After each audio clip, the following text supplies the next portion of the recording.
Hey Paradise people, I'm Bella Rooney and welcome back to a special episode of Protecting Paradise. I'm buzzing because I got to chat with Claire Hughes, Jenni Wardman and Ollie Rush about the upcoming Grand Swim fundraiser for Plastic Free Cayman. Claire founded Plastic Free Cayman back in 2017 after watching the documentary A Plastic Ocean and seeing just how close to home the plastic crisis is here on our islands. Heaven knows what the state of our beaches would be without her. Her amazing efforts have since expanded and PFC has become a vital part of the community with monthly cleanups, educational programs, and the 345 Pledge, which helps to spread awareness about plastic pollution on our island.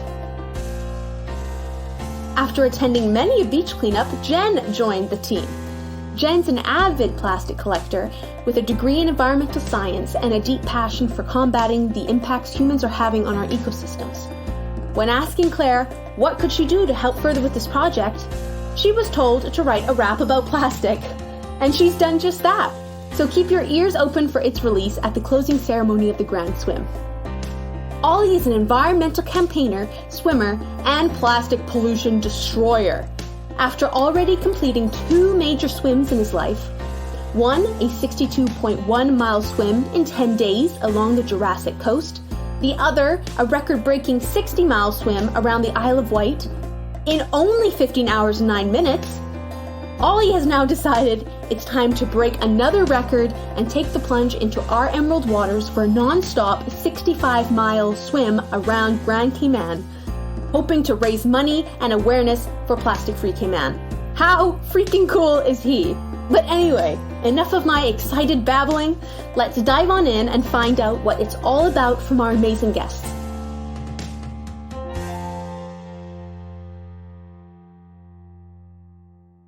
Hi guys, how are you today? Morning, Bella. Good morning. Hello.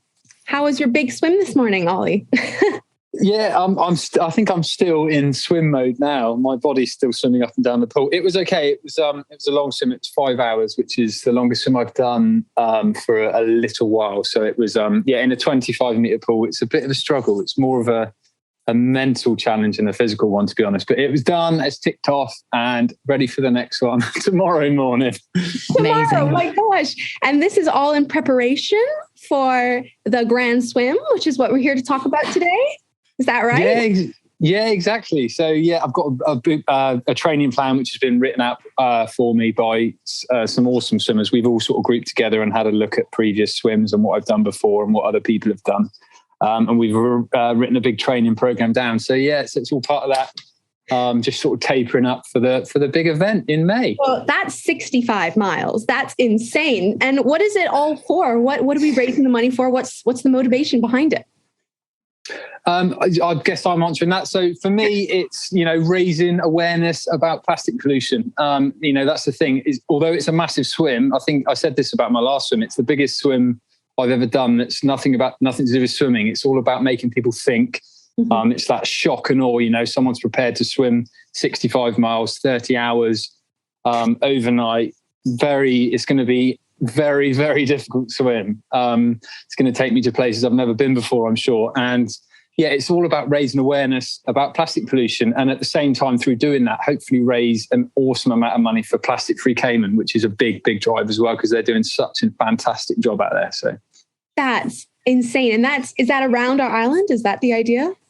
Yeah, absolutely. So around the entire island of Grand Cayman, I call it Cayman.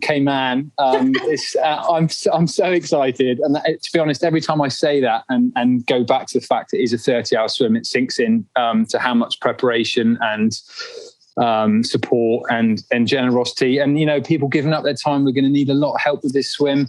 Planning's coming on well, but it's in the early stages. I think I speak for everyone when I say the whole team was really excited about it. So this is huge. So what's your background? I mean, are you a swimmer? Is that your thing? Yeah, absolutely. So I was a competitive swimmer when I was younger. I started swimming at a very young age. I mean, even before that, I was, we were always on holiday it was always on the coast, grew up around the water. Mum was a water baby. I like using that word. And then I guess it kind of, it rubbed off on me. And yeah, I was a competitive swimmer. So I swam competitively for a little club called Ferndown Otters, where I'm from, in England, Dorset. And yeah, I got to quite a good level, competitive. But that was obviously more sprinting, short distance stuff. And I got to about 14 or 15. And I think, you know, as what happens to a lot of competitive swimmers when you get to that age, you're going through a lot of changes. And unfortunately, I sort of drifted away from swimming for a few years. And then more recently, you know, the last sort of 5 years, I've been taking it seriously again, and sort of realised I've got this quite efficient, almost lazy, to be honest, stroke, which gets me round these big islands. That's nuts. Okay, so I saw on your Instagram that you're pretty much obsessed with plastic, and you're called Project Planet. I love that name. That's great. So this is something that you do in the UK as well. So what makes you so passionate about it? Yeah, so again, it comes back to, I mean, it's really, I absolutely love the ocean. I've always, and water generally, and I've always been around the ocean. And I think it kind of stemmed, it kind of all came to a head for me when I went down to this beautiful spot called Chapman's Pool, which is local to me. It's about half an hour's drive. And I went down there, and I had a day off work. I thought I'd go down there, and I was walking around, and there'd been a storm the day before. And the amount of plastic that was washing up on the beach, and with every wave, just shocked me. And I got really emotional. And I thought, what can I do about it on a practical level? You know, there's so many things, I think, in this world that are horrendous, especially at the moment. And this is something I feel I can make an impact on a practical scale. You can see the effect. You know, there's a lot of things like global warming, other things like that, which people can sort of deny, but there's no denying plastic pollution. It's in front of your eyes. It washes up. You can walk along any beach, even if it looks clean. If you take a proper look in the sand, you're going to find bits of plastic. So it just shocked me. And I thought, oh no, I'm going to do something about this. And it's sort of, it's grown from that to what it is now, which is me deciding it's a good idea to do these big, crazy swims. That's amazing. So how did you get in touch with Plastic Free Cayman? I'm curious. Yeah, so I've got my friend Jen, who we're going to speak to shortly. She lives out in Cayman, and I've been following Plastic Free Cayman for a long time. And yeah, basically dropped a message to Jen and said, do you think it's just something we can put together for me to come out and swim around? And it's gone from there, really. And then, become friends, and we're all sort of planning it together. Thankfully, they're doing a lot of the admin work, because I might be good at swimming, but I'm not very good at the admin side of things. So they're sort of taking care of that, which is amazing. And we'll do our absolute best to make sure we smash that out of the park. I cannot wait. So if we're raising money for Plastic Free Cayman, that means that there's a real need for Plastic Free Cayman, right, on our island. And so I'm just wondering what the current state of our plastic pollution here is in Cayman. Well, I think you've only got to visit the beaches or even drive around the streets to see the state of plastic pollution. I mean, my story is very similar to Ollie's as far as I started Plastic Free Cayman back in 2017. We got nonprofit status in 2018, and we're volunteer-based, 100% volunteer-based. And just as Ollie said, when he saw how bad it was, just a really need and a passion to do something about it. And so, you know, we've petitioned for a single-use plastic ban, and we do monthly cleanups. So the cleanups are the main thing. We've done a monthly cleanup since 2017. Since I think September 2017, we've had a monthly cleanup. And yeah, I mean, plastic is it's everywhere, and it's horrific. You know, it's a danger to ourselves. It's a danger to wildlife. It looks horrible. You know, we're an island that we are absolutely stunningly beautiful beaches, best beaches, the top 10 beach in the world. And we get plastic, and it's not often where the tourists go as well. So 7 Mile Beach doesn't often get plastic. It's the other beaches. So yeah, very much a need to continue these cleanups.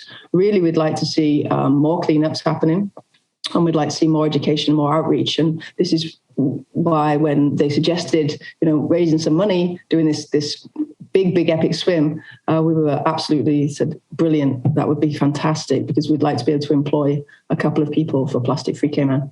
That's so cool to have actual people working on it, which is a job that you would think should be a government run situation, to say nicely. but you guys are doing it, and we're so grateful for that. And so the plastic that we see, I'm always curious, do you think it comes more in from the sea, or is it a mixture of land, unawareness of plastic pollution on our land, or is it rolling in on the tide? So a lot of it comes from the ocean plastic, and that's why it's so concerning, because no matter how often you clean the beaches, they are going to need doing the next week because of all this tidal plastic. A lot of it comes from Jamaica, Honduras, Haiti, especially after a big storm. Mm-hmm. And one of the reasons why I feel like Cayman should be a leader in a plastic-free revolution is because I believe even for a small country, it has a big influence in the Caribbean. And if we can get our government to do the right thing, then I feel like the other governments will follow. Yet beach cleanups will still need to continue. If plastic got banned tomorrow, I do believe that for the next 20, 30 years, we'd still need to be doing beach cleanups, but it should definitely be a government priority. This place is a paradise, yet every single beach that you go to on the south, east, and north side is completely covered in plastic. And it confuses me as to why this is not a priority for the government. Right. And that plastic ban that you mentioned, Claire, what is the current, where are we sitting with that? Because I remember reading lots about it, and now it's kind of just trickled away. Yeah, there's a joke about being on island time, and this is crazy island time. So, yeah, I mean, again, back in 2017, I actually personally petitioned the government back then to have a single-use plastic ban. And the government was just changing then. So we got a new government in 2018. And so then it was just like a long slog. We had plenty of meetings. We had steering committees. Basically, we were getting there. And then the pandemic hit.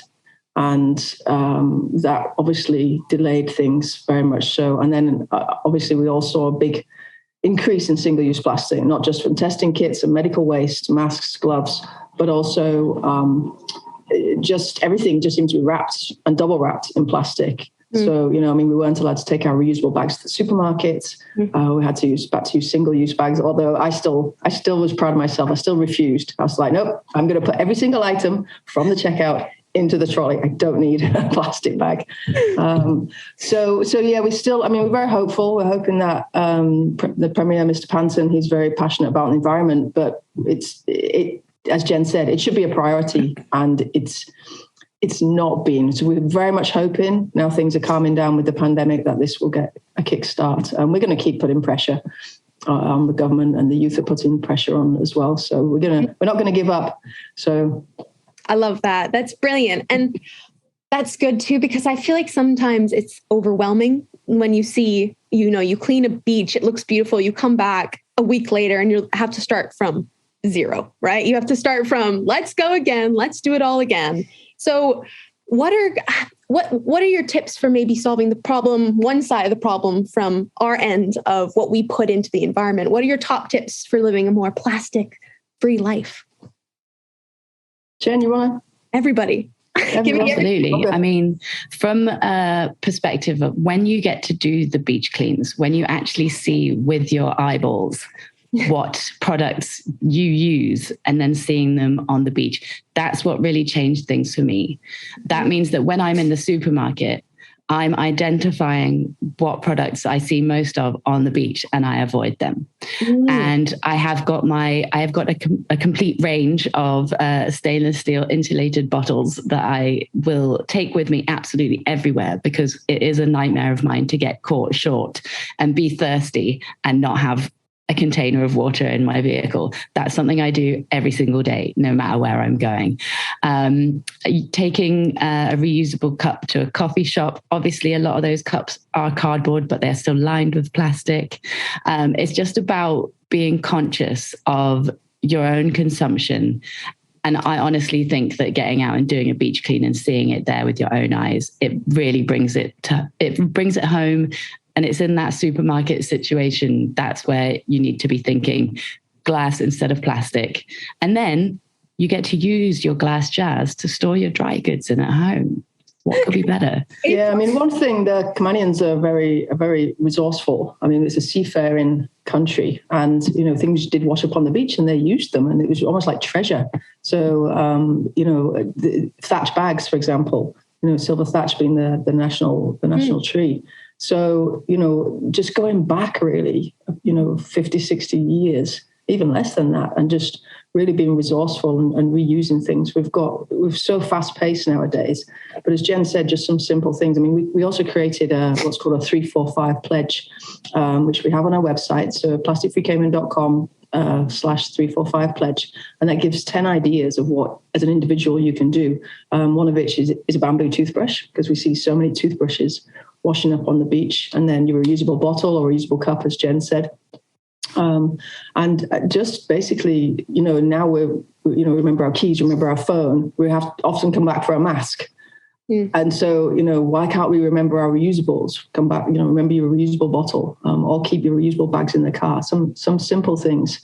But it's also going to take government to change policies. It's going to take individual change, and it's going to take businesses. And until that really happens, we've got to turn off the tap. And as Jen said, it's still going to take a lot of cleaning up to do. But there are big companies also doing cleanups. We've got the Ocean Cleanup. Mm-hmm. And Team C's just raised, Mr. Beast and Mark Rober just raised $30 million for the Ocean Cleanup. And we're hoping actually to see an impact here in Cayman, because they've put these barriers at the river mouths in Jamaica and in Dominican Republic.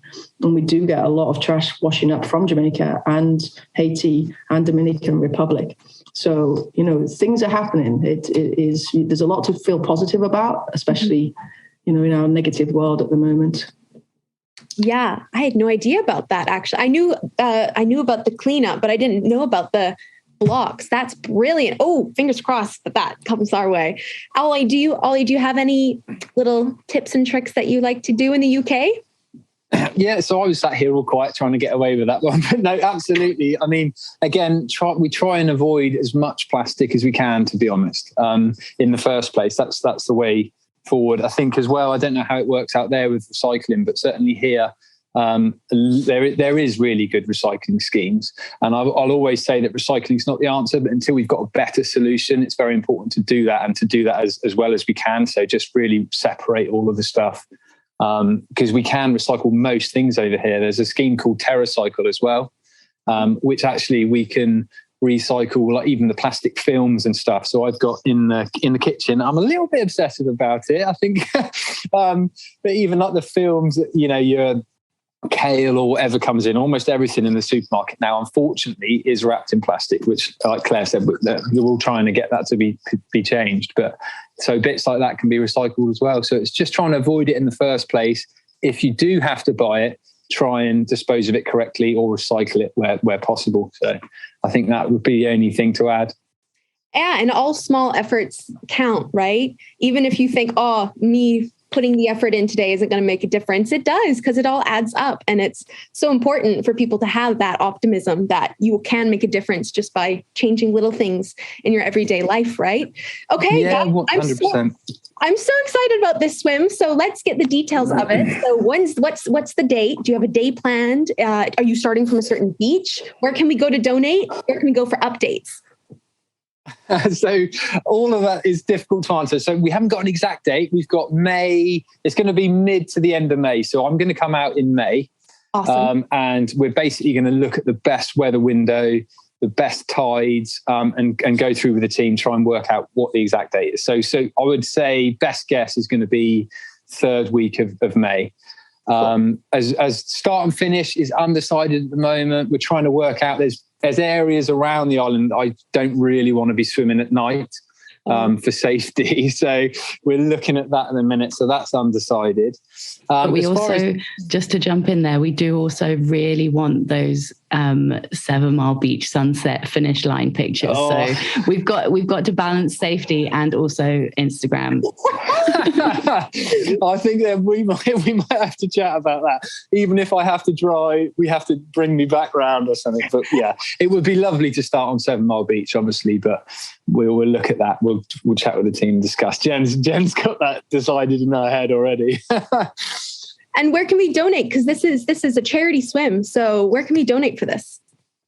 So I'm not sure if there's a link yet on Plastic Free Cayman website, Claire, is there? Or no, we've got a GoFundMe page that's UK based. Yeah. And then basically donation just via Plastic Free Cayman, plasticfreecayman@gmail.com, or just on our socials, Facebook, Instagram.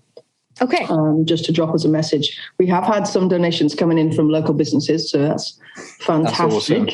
Yeah, really? And then we're hoping when Ollie's here, it'll ramp up a little bit more, because we want to raise a lot of money to be able to kickstart a paid position for Plastic Free Cayman. We shall definitely rally round once I get there. And yeah, the GoFundMe page, if anyone wants to donate to that, they can find that on my Instagram, which is just Project Planet, and the link's in the bio for the GoFundMe page.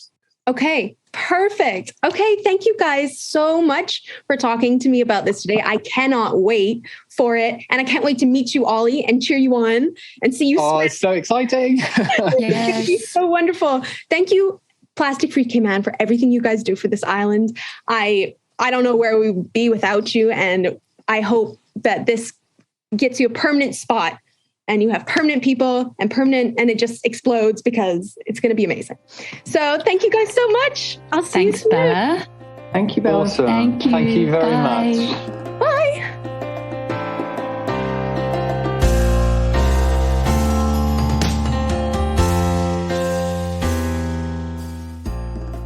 A big thank you again to Claire, Jen, and Ollie for coming on the podcast and sharing more about this amazing fundraiser.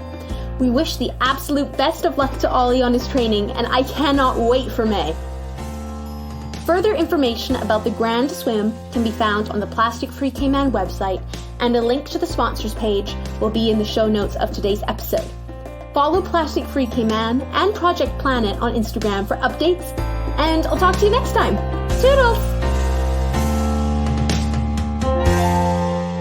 Script by Bella Rooney, music and sound by James Brake.